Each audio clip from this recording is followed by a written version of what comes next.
Did you know the hashtags you're choosing on Instagram could be the reason that you're not getting the views that you want? Or maybe you didn't know that your bio and even the name on Instagram could be the reason you're not getting as many views as your competitors are getting. Well, those two things are absolutely nothing compared to the 5 other things I'm going to share with you in this video, because if you optimize these 5 things, it's going to skyrocket the amount of views that you're getting on your Reels right now. And most of these have absolutely nothing to do with the content you're creating. They actually have a lot to do with the settings that you're choosing when you go to upload something on Instagram. In fact, this creator right here just started making these adjustments and they were able to gain over 70,000 followers on Instagram. But more importantly, now they were able to quit their full-time job to pursue just posting on Instagram as their only job. If you want something like that for your life, you need to make sure that you implement these 5 tips. So the first thing that you need to do is you need to come to your account on another account or just on a desktop. And what you want to do is see who Instagram is actually associating your account with, because this is going to have a lot to do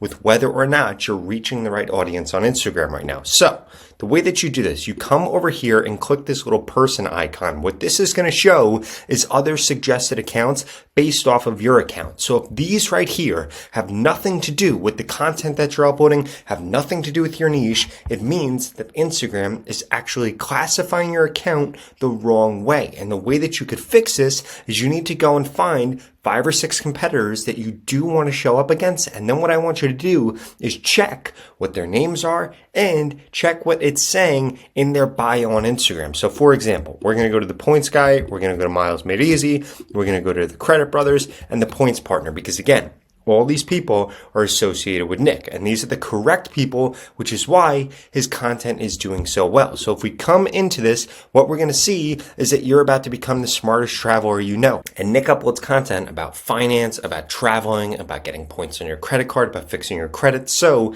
it makes perfect sense that he is showing next to somebody that's ranking for something like this. If we look at this next person, again, travel, credit card, flights, hotels, making points and miles easy. Good. This is what Nick wants to be showing up against. This person right here, we teach credit. Again, this is what Nick wants to be showing up against. And then finally, if we come right here, we're going to see credit card points, travel efficiency expert. He puts people on beds, on planes for free. So what does this mean? This means that Nick is actually classified correctly and his content is getting shown to the right people. And if you are not, well, then you need to look at what these people's names are, what they're choosing right here, and you need to look at the keywords that they're putting in their bio, and you need to make sure that you put those same keywords in your bio, because if not, well, guess what? That's why Instagram is classifying your content the wrong way. But that's not the only thing you need to stop doing. You also need to stop scheduling out your posts on Instagram, because if you're using Instagram Scheduler in order to schedule out your posts, this is actually decreasing the amount of reach that you're getting. And I know that might sound a little bit controversial. Well, Rob, why do they even have this then? Well, they have this for convenience. But here's the deal. The easiest way for you to actually schedule out your posts is to not schedule them at all. What you should be doing is saving your post when it's already done as a draft on Instagram, setting an alarm on your phone, and then when the time comes, you need to set that post live. And please avoid posting on the hour or on the half hour. So if you're going to post at 11 o'clock, don't post at 11 o'clock. Post at 11:02 or 11:03. You get the point, because what's going to happen is this supply and demand curve is going to be different for content at that time, which is going to increase the amount of views that you actually end up getting on your posts. Which brings me to tip number 3, which is going to make a huge difference in how many views you're actually getting. And I bet you might be doing this wrong. And to prove this to you, I actually want to go through my Reels feed right now and show you a bunch of different posts. Now, if you look at this post, what do you see here? You see that this person added this text on what looks like CapCut, but this was added on the Instagram app. Now let's go to the next one. Again, this text right here added on the Instagram app. Again, this text right here added where? From the Instagram app. And let's do one more. This text also added on the Instagram app. So what is obvious here?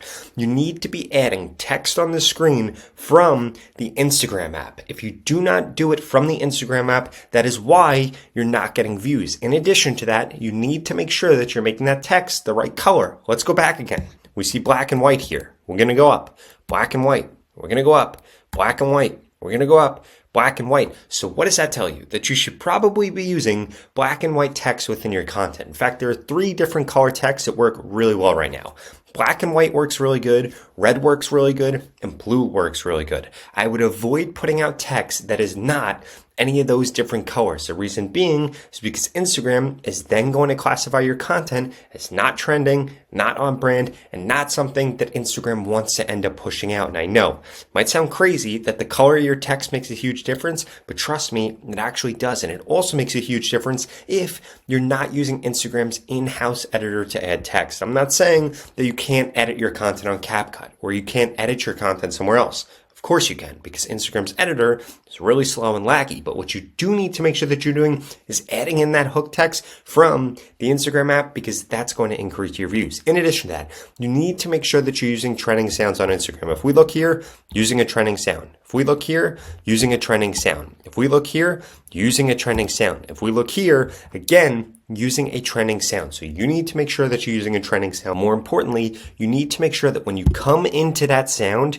your content needs to look like the other content that is showing up under that sound. If not, that's the reason Instagram is classifying your content the wrong way. Or you might be messing up one of the next two things I'm going to share with you, and one of them are the hashtags you're using, because the hashtags you're using might actually be holding your content back. But first, I need to make sure that you're enabling high quality uploads on Instagram. If you are not doing this, when you upload something to Instagram, it's probably the main reason that your content looks fuzzy, it doesn't look clear, and that Instagram isn't recommending out your content. Because here's the deal.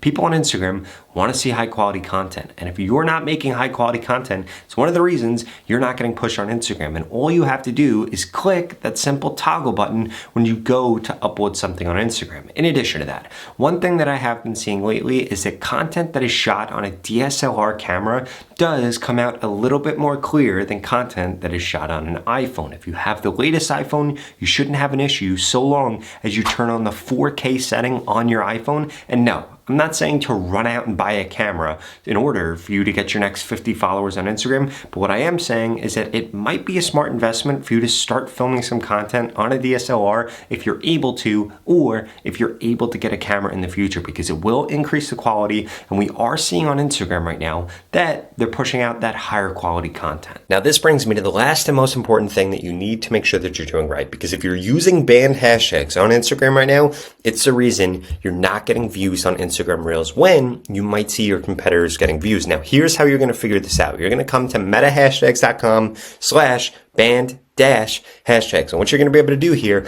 is put in a bunch of different hashtags. For example, I am going to put in hashtag Instagram growth. I'm going to put in hashtag affiliate marketing, hashtag make money online, hashtag make money fast, and then I'm going to put in hashtag OnlyFans, just to see what happens. So if we then go and click check and clean, what you're going to see is hashtag make money online is banned. Hashtag OnlyFans is also banned. So guess what? You shouldn't be using those hashtags in your content, because if you are, Instagram is actually going to be decreasing the amount of reach that you're getting. So anything that still shows after you do check and clean is going to be safe to use. In addition to that, what you can do here is you can type in a hashtag, click generate hashtag, and it's going to give you a bunch of other hashtags related to that. In addition to that, find hashtags right here. You could type in any public account and it is going to show you the top trending hashtags that they're using. So what you should be doing? You should be going through with a list of your competitors to be able to see what hashtags they're using. Because if you were able to see what hashtags they're using, you stop using the banned hashtags and you implement the 4 other things I shared with you earlier in this video, it's going to increase the amount of reach that you're actually getting on Instagram right now. Now, the only other reason that you're not growing on Instagram is simply because you're not uploading the content that your audience actually wants to see, or your ideal audience wants to see. And if that's the case, well, I personally want to help you the same way I helped this creator gain over 70,000 followers, which has allowed him to quit his full-time job to only post on Instagram. If you want results like that and you want to learn how we could work together one-on-one, well, please watch this video right here that explains the 3 ways that we could work together so I can help you get more views, get more followers, and ultimately be able to make a full-time living on Instagram.